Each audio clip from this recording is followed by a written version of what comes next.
Friends, कैसे हैं आप लोग। आशा करता हूं आप सभी लोग ठीक होंगे। जैसे कि हम लोगों ने पिछली क्लास में ब्लड फिजियोलॉजी के बारे में पढ़ा है। अगर आप इस क्लास को नहीं लिए तो मैं डिस्क्रिप्शन में लिंक डाल दूंगा, वहां से आप इसको पढ़ लीजिएगा। आज हम लोग का जो टॉपिक है वो है एंटीकोगुलेंट, जो कि हेमेटोलॉजी और पैथोलॉजी दोनों व्यू से बहुत ही इम्पोर्टेंट टॉपिक है। ब्लड का जो फीचर होता है वो होता है कि हमारे इन्वायरमेंट में आने पर वो क्या हो जाता है, क्लॉट हो जाता है। लेकिन अगर हम कोई टेस्ट परफॉर्म कर रहे हैं तो उसमें हमें होल ब्लड की आवश्यकता होती है। तो अगर मेरा ब्लड नेचुरली क्लॉट हो जाता है तो फिर हम उसे होल ब्लड के रूप में कैसे प्राप्त करेंगे, अगर कोई केमिकल ना यूज करें तो ऐसा संभव नहीं है। इसीलिए हम लोग को एंटीकोगुलेंट की आवश्यकता होती है, ताकि हमारा ब्लड क्या हो, क्लॉट ना हो और हम उस टेस्ट को, जिस टेस्ट को करने वाले हैं वो टेस्ट अच्छे से परफॉर्म हो। तो एंटीकोगुलेंट को देखने से पहले हम सबसे पहले देखते हैं कि कोगुलेशन क्या होता है या फिर कोगुलेंट्स क्या होते हैं। तो coagulants is a physiological the process by which A blood clot in formed, यानी कि क्लॉटिंग या फिर कोगुलेशन एक फिजियोलॉजिकल प्रोसेस होता है जिसमें हमारा ब्लड क्या हो जाता है, क्लॉट हो जाता है, यानी कि थक्का बन जाता है। अब हम देखते हैं कि आखिर में एंटीकोगुलेंट क्या होता है। एंटी इसका मतलब हो गया प्रत्य, यानी कि उसके विपरीत। तो देखते हैं यहाँ पे डेफिनेशन, ये substance that stop the blood form become thick or forming clump, यानी कि क्लॉट। एक ऐसा सबस्टेंस जो कि हमारे ब्लड को क्या करे, थिक होने से रोके या फिर क्लॉट होने से रोके, उसे हम क्या कहते हैं, एंटीकोगुलेंट कहते हैं। Whole blood is required for various haematological test, commonly use anticoagulant are given below, यानी कि अगर हमें होल ब्लड की कोई आवश्यकता है टेस्ट परफॉर्म करने के लिए तो हमें एंटीकोगुलेंट की आवश्यकता होती है, जो कि यहाँ पे दिए हुए हैं। यहाँ पे 5 प्रकार के पैथोलॉजी में एंटीकोगुलेंट यूज किए जाते हैं, जो कि हमें होल ब्लड टेस्ट के लिए आवश्यक होता है।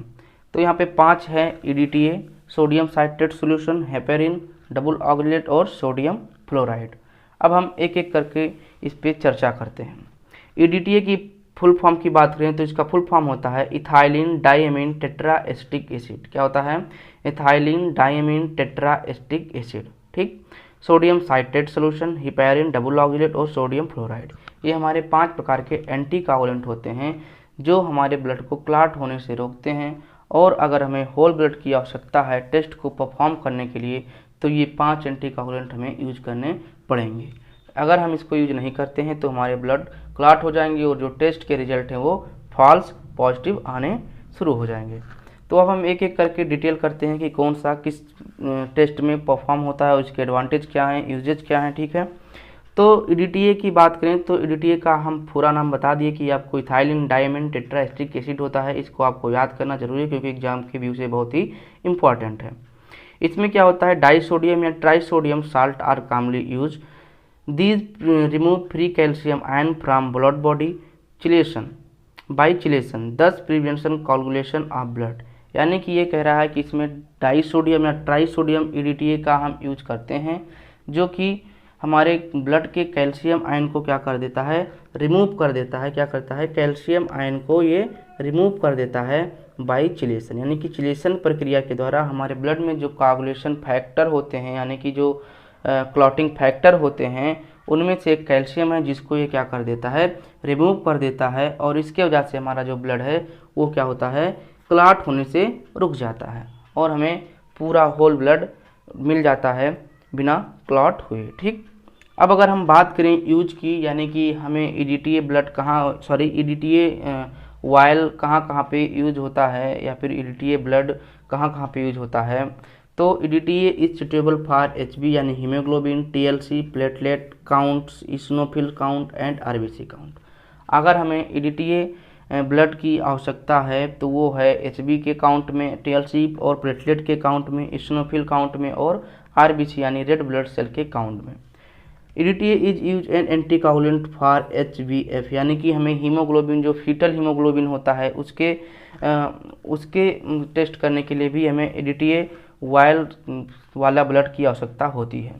एस्टिमेशन ऑफ एचबी इलेक्ट्रोफोरेसिस, यानी अगर हमें एचबी इलेक्ट्रोफोरेसिस की टेस्ट परफॉर्म करनी है तो हमें ईडीटीए ब्लड की आवश्यकता होती है। लेकिन यहाँ पे आप ध्यान दीजिए कि EDTA is not suitable for coagulation study, यानी कि ईडीटीए जो होता है वो कोगुलेशन स्टडी यानी कि एचपीटीटी पीटीटी इसके लिए आवश्यक नहीं होता है, ये इस पे परफॉर्म सही से नहीं कर पाता है।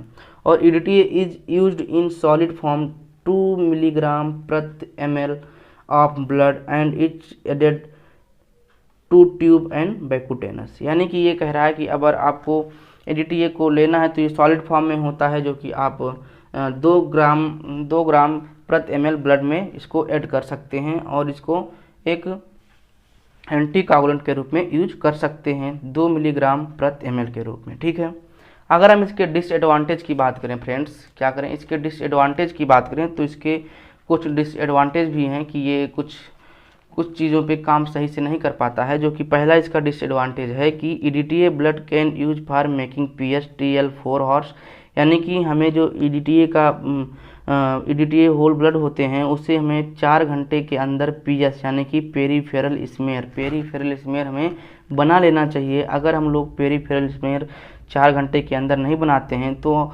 उसके बाद बनाते हैं तो इसमें जो हमारे प्लेटलेट होते हैं और कुछ DLC वाले जो पोर्शन होते हैं यानी कि इसिनोफिल न्यूट्रोफिल्स ये क्या होंगे अपेरेंट स्वेलिंग इसमें आ जाएंगी, या कई चीज़ें इसमें हो इनके मॉर्फोलॉजिकल वायरेशन इसमें आने लगेगा। यानी कि ये अगर ये RBC है तो ये क्या हो जाएगा, RBC आपका माइक्रोसाइट हो जाएगा, माइक्रोसिटिक दिखने लगेगा, यानी कि उसमें जो यहाँ पे जो हीमोग्लोबिन वाला पार्ट होता है वो क्या होगा, वो थोड़ा सा बड़ा दिखने लगेगा। ठीक है, माइक्रो मीन्स होता है थोड़ा सा लार्ज, ठीक, और माइक्रो मीन्स होता है छोटा। ठीक, अब यहाँ पे एक बात और देखने को है कि ईडीटीए वायल कलर क्या होता है, यानी कि हम लोग जब कलेक्शन करेंगे और कलेक्शन के बाद ईडीटीए वायल को हम कैसे पहचानेंगे। तो ईडीटीए जो वायल होगा उसका जो कलर होगा, उसका टॉप जो होगा, जैसे मान लीजिए कोई ढक्कन है, ढक्कन मतलब इसका ये टॉप है, ये बॉटम हो गया, टॉप है, टॉप पे जो कवरिंग लगी होगी वो किस कलर की होगी, वो लेवेंडर कलर की होगी। किस कलर की होगी, लेवेंडर कलर की हमें एक वायल देखने को मिलेगी। इसी में हम लोग क्या करेंगे,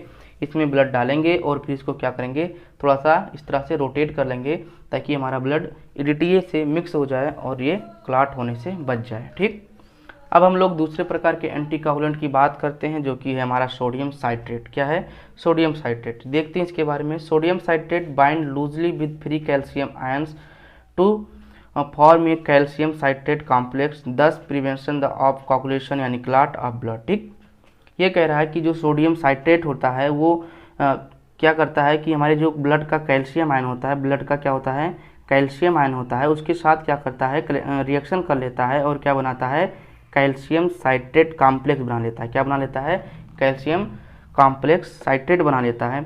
फ्रेंड्स आप समझ जाइए कि हमारे पास जितने भी क्लॉटिंग फैक्टर है, अगर उसमें से किसी भी एक क्लॉटिंग फैक्टर को हम लोग क्या कर दें, इधर उधर कर दें, यानी कि हेर फेर उसमें कर दें, तो हमारा ब्लड क्लॉट होने से बच जाता है।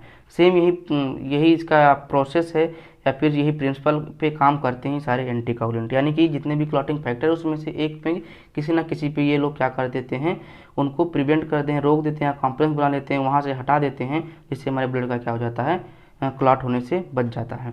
तो यहाँ पे सोडियम साइट्रेट क्या कर रहा है कि सोडियम साइट्रेट हमारे ब्लड के कैल्शियम आयन से क्या कर रहा है, लूजली यानी कि हल्के से क्या हो जाता है, बाइंड हो जाता है और कैल्शियम साइट्रेट कॉम्प्लेक्स बना लेता है, जिससे हमारे ब्लड का कोगुलेशन होने से बच जाता है, यानी कि क्लॉट होने से बच जाता है। अगर हम बात करें तो इसके वायल की, तो इसके वायल की जो टॉप होता है वो किस कलर का होगा, ये ब्लू लाइट कलर का होता है। ये जो टॉप इसका होता है वो किस कलर का होता है, ब्लू लाइट कलर का होता है। इससे हम पहचान लेंगे कि हमारा ये सोडियम साइट्रेट का वायल है। ठीक है, अब हम बात करते हैं कि सोडियम साइट्रेट का हम लोग यूज कहाँ कहाँ पे कर सकते हैं। तो सोडियम साइट्रेट का यूज फ्रेंड्स हम लोग कोगुलेशन स्टडी में करते हैं और दूसरा ESR में करते हैं। लेकिन यहाँ पे देखने की बात है क्योंकि इसमें जो कंसंट्रेशन होगा, ठीक है, वो थोड़ा सा अलग होगा। फॉर कोगुलेशन स्टडी में हम लोग लेंगे 3.8 ट्राई सोडियम साइट्रेट पेंटाहाइड्रेट, या फिर हम लेंगे 3.2 tri sodium citrate dihydrate solution. ठीक है, 1 part mix with 9 part of blood, यानी कि अगर हम यहाँ पे 0.5 ml क्या लेंगे, सोडियम साइट्रेट लेंगे, तो यहाँ पे 4.5 ml हम क्या लेंगे, ब्लड लेंगे और इसके साथ हम मिक्स कर देंगे और हमारे ब्लड का क्लॉट होने से बच जाएगा या फिर कोगुलेशन होने से बच जाएगा। ठीक, तो आप लोग ध्यान रखिएगा कि कोगुलेशन स्टडी में हम लोग सोडियम साइट्रेट का यूज करते हैं, लेकिन इसमें हम लोग 3.8 ट्राई शॉर्ट साइटेड पेंटाहाइड्रेट या फिर 3.2 tri sodium citrate dihydrate solution लेते हैं और इसका जो रेशियो होता है 1:9 का होता है। ठीक है, अगर हम लोग यही चीज़ सोडियम साइट्रेट का ESR वाले वेस्टर्न ग्रेन मेथड से अगर हम यूज करेंगे, ये दोनों मेथड हम लोग यहाँ पे दोनों स्टडी करेंगे, कोगुलेशन स्टडी और ESR वेस्टर्न ग्रेन मेथड से हम लोग अगले वीडियो में जो आएगी हमारी हेमेटोलॉजिकल प्लेलिस्ट में, उसमें ये चीज़ इंक्लूड रहेगी। ठीक है, तो यहाँ पे देख रहे हैं हम लोग सोडियम साइट्रेट का यूज। तो सोडियम साइट्रेट का दूसरा यूज है ESR वेस्टर्न ग्रेन मेथड के द्वारा। इसमें हम लोग सोडियम साइट्रेट को क्या लेते हैं, सोडियम साइट्रेट का सोल्यूशन 1:4 का लेते हैं। कितना लेते हैं, 1:4 का लेते हैं, यानी कि अगर हमारा 0.5 ml हमारा सोडियम साइट्रेट रहेगा तो 2 ml हमारा क्या रहेगा, ब्लड रहेगा। ठीक है, तो आप लोग इस बात का ध्यान रखिएगा कि 1:9 का हम लोग कोगुलेशन स्टडी में करते हैं और ESR में हम लोग 1:4 का करते हैं। ठीक, अब हम नेक्स्ट एंटीकोगुलेंट की बात करते हैं जो कि हमारा है हिपेरिन। क्या है, हिपेरिन। हिपेरिन हमारा एक नेचुरल एंटीकोगुलेंट भी है, यानी कि हमारे ये बॉडी में पाया जाता है, इसीलिए हमारे ब्लड क्या होता है, हमारे बॉडी में क्लॉट नहीं होता है। ठीक है, heparin act is antithrombin this is inhibiting coagulation of blood, यानी कि हिपेरिन जो है ये किस बेस पे काम करता है, ये हमारा एंटी थ्रोम्बिन के बेस पे काम करता है। किस पे करता है, एंटी थ्रोम्बिन, यानी कि ये थ्रोम्बिन को क्या करता है, प्रोथ्रोम्बिन में नहीं बदलने देता है। ठीक है, इस कारण से हमारे ब्लड का क्लॉट नहीं हो पाता है। ठीक है, इसके हम अगर वाइल की बात करें तो इसका जो टॉप होता है वो ग्रीन कलर से होता है। किस कलर से होता है, इसका जो टॉप होगा वो किस कलर से होगा, ग्रीन कलर से होता है। ग्रीन कलर को हम देख के बता देंगे कि हमारा हिपेरिन वाइल है। इसके द्वारा हम लोग क्या कर सकते हैं, इसके द्वारा हम लोग फर्जिलिटी टेस्ट, ठीक है, स्पेरोसाइटोसिस, G6PD, PK डिफिशियंसी जैसे टेस्ट को हम लोग परफॉर्म करते हैं। और हम बता दें आपको कि इसके कुछ डिसएडवांटेज हैं। ठीक है, इसमें डिसएडवांटेज में है कि ये हमारा प्लेटलेट और न्यूट्रोफिल के लिए नहीं यूज कर सकते हैं सेल काउंटर में, क्योंकि ये क्या कर देता है, क्लम्पिंग करने लगता है। ठीक है, क्या करने लगता है, क्लम्पिंग करने लगता है, इसलिए हम हिपेरिन का यूज क्या करते हैं, सेल काउंटर में नहीं कर सकते हैं। और अगर हम इसका स्मेयर बनाते हैं तो स्मेयर बनाने में हमारा जो ये इसका बैकग्राउंड होगा वो पिंक शो होने लगेगा। ठीक है, इसीलिए हम लोग इसका स्मेयर भी परफॉर्म नहीं करते हैं। ठीक, ये गुड नहीं है सेल रेड सेल के लिए और WBC मार्फोलॉजी के लिए, क्योंकि ये क्या करेगा, पिंक बैकग्राउंड शो करेगा स्मेयर में, इसीलिए हम इसके मार्फोलॉजी में सही से सेल के नहीं देख पाएंगे। ठीक है, तो हिपेरिन का यूज हम लोग केवल G6PD, PK डिफिशियंसी और एक टेस्ट है आर्टेरियल ब्लड गैस, ABG, इसका शॉर्ट फॉर्म है ABG गैस में हम लोग ABG के टेस्ट में हम लोग हिपेरिन का यूज करते हैं। ये आपको कॉमनली अपने लैब में देखने को मिल सकता है, जबकि G6PD, PK डिफिशियंसी ये सब टेस्ट आपको रेयरली में देखने को मिलते हैं। जनरली ये हर लैब में परफॉर्म नहीं होते, लेकिन ABG जैसे टेस्ट आपके हर लैब में परफॉर्म होते हैं। और इसके डिसएडवांटेज तो हमने आपको बताया कि ये प्लेटलेट और न्यूट्रोफिल्स का क्लम्पिंग करने लगता है, इसलिए सेल काउंटर में नहीं यूज करते हैं। और ये दूसरा इसका डिसएडवांटेज है वो है पिंक बैकग्राउंड, क्योंकि यानी कि इसके किसी भी ब्लड का सेल मार्फोलॉजी का हमको स्टडी करना है तो इसके द्वारा हम लोग नहीं कर सकते हैं। अब हम बात करते हैं अगले एंटीकोगुलेंट के बारे में। ठीक है, अब हम लोग अगले प्रकार के एंटीकोगुलेंट की बात करते हैं। तो अगला प्रकार का एंटीकोगुलेंट हमारा है double oxalate. A mixture of potassium and ammonium oxalate in the ratio 2:3 was used previously for various hematological tests and has now preferred या फिर replaced by EDTA। ये कह रहा है कि इसमें हम लोग मिक्सचर यूज करते थे पोटेशियम और अमोनियम ऑक्जिलेट का, जो कि रेशियो होता था 2:3 का, जो कि वायरस हेमेटोलॉजिकल टेस्ट में इसको यूज करते थे। लेकिन अब इसका हम यूज नहीं करते हैं, इसके जगह पर अब हम लोग EDTA वाइल का यूज करते हैं या फिर EDTA टाइप के एंटीकोगुलेंट का हम लोग यूज करते हैं। क्यों नहीं यूज करते हैं, इसका डिसएडवांटेज है पोटेशियम साल्ट का श्रिंकिंग ऑफ RBC, यानी कि ये RBC का श्रिंकनेज करने लगता था। और अमोनियम जो साल्ट था इसमें स्वेलिंग ऑफ RBC, यानी कि जो RBC के सेल थे इनके मार्फोलॉजिकल में ये स्वेलिंग को प्रकट करने लगता था। ठीक है, और जो पोटेशियम साल्ट था वो श्रिंकेज करने लगता था RBC का, इसीलिए इसका यूज हम लोग अब हेमेटोलॉजिकल टेस्ट में नहीं परफॉर्म करते, इसके लिए हम लोग अब EDTA का यूज करते हैं। ठीक, तो ये हमारे बीच अब ये नहीं ज़्यादा यूज होता है, बहुत सारे लैब में चाहे यूज होता हो, लेकिन हमें तो नहीं लगता कि अब ये यूज होता है। ठीक है, अब हम अगले प्रकार के एंटीकोगुलेंट के बारे में बात करते हैं, तो वो हमारा है सोडियम फ्लोराइड। सोडियम फ्लोराइड हमारे शुगर के लिए शुगर टेस्ट के लिए परफॉर्म करने के लिए हमारे इस ऑयल का यूज करते हैं या फिर इस प्रकार के एंटीकोगुलेंट का यूज करते हैं।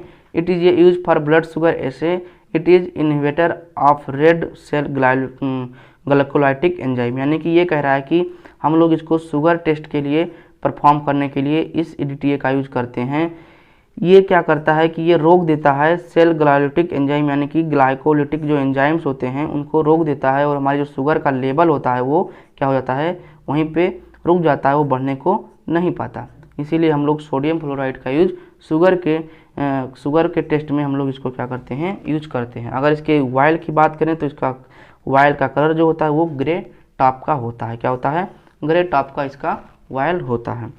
तो फ्रेंड्स, हम लोगों ने एंटीकोगुलेंट की थ्योरी तो देखी, लेकिन अगर केवल थ्योरी के हिसाब से देखा जाए तो हमें एंटीकोगुलेंट के ट्यूब सही से समझ में नहीं आने वाले हैं। इसीलिए हमने क्या किया कि यहाँ पे कुछ ट्यूब्स को रखे हैं और हम उसके द्वारा हम आपको बताएंगे कि कौन से एंटीकोगुलेंट ट्यूब है और उसका यूज क्या है। तो यहाँ पे आप देख पा रहे होंगे कि ये हमारा है EDTA ट्यूब, ठीक है, जिसका टॉप का कलर जो होगा इस कलर का होगा। कभी कभी आपको ये ब्लू कलर को देखने को भी मिल सकते हैं, ठीक है। और इसका यूज हमारा HB, TLC, DLC, RBC platelet के काउंट में होता है। और हमारा ये दूसरा जो एंटीकोगुलेंट ट्यूब है वो हमारा है सोडियम साइट्रेट। इसका यूज हम ESR और PT टाइम, APTT और TT यानी कि कोagulation फैक्टर में इसको हम देखते हैं, और जो कि ये स्काई ब्लू कलर का होता है या फिर लाइट ब्लू भी आप कह सकते हैं। और ये हमारा तीसरा जो है वो है सोडियम फ्लोराइड ट्यूब। ये हमारा किस कलर का होता है, इस कलर का टॉप का होता है, यानी कि लेवेंडर कलर का होता है, जबकि हमने थ्योरी में इसको ब्लू कलर का पढ़ा था। यही हमें कंफ्यूजन करता है हमारे लैब को और हमारे थ्योरी से, ठीक है।